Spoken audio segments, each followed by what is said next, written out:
There were no major terror attacks in this country over the 4th of July holiday, and that could be because the FBI arrested potential threats before the holiday weekend. FBI Director James Comey said today during the month of June his agents and others arrested 10 people, including a teenager here in North Carolina who were ISIS supporters.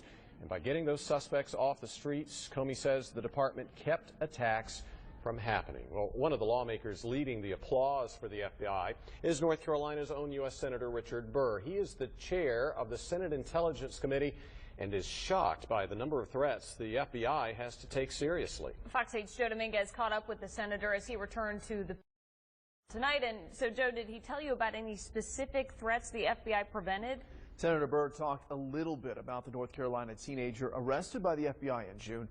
We've been told Justin Sullivan's father turned him in, but Burr says the 19-year-old was one of more than a dozen people the FBI have been investigating and have blocked from carrying out deadly attacks. The FBI is telling top lawmakers that their job of keeping the U.S. homeland safe is becoming increasingly difficult. Lawmakers believe them. In 15 years on the Intelligence Committee, House and Senate, I've never had as many threads as we had going into the 4th of July. Recruitment starts with social media, but then potential terrorists are communicating with ISIS through encrypted websites, leaving intelligence experts in the dark. We don't know exactly what their target is. We don't know exactly what their tool is that they'll use. In the case of a North Carolinian who was arrested several weeks ago, that was an individual that had planned to buy an AR-15 the next morning. So the FBI was wise to wrap that case up. 19-year-old Justin Sullivan was in federal court Thursday. Police have said he planned to kill as many as 1,000 people.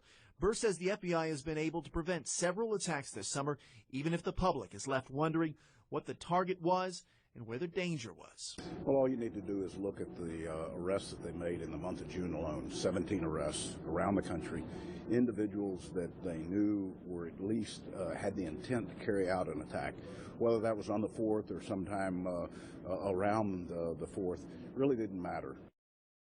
Burr says in order for the FBI to follow ISIS recruitment, it may need more tools to keep up with all the online and encrypted chatter that leads to attacks. He adds, though, that it should be a national debate involving the public and Congress.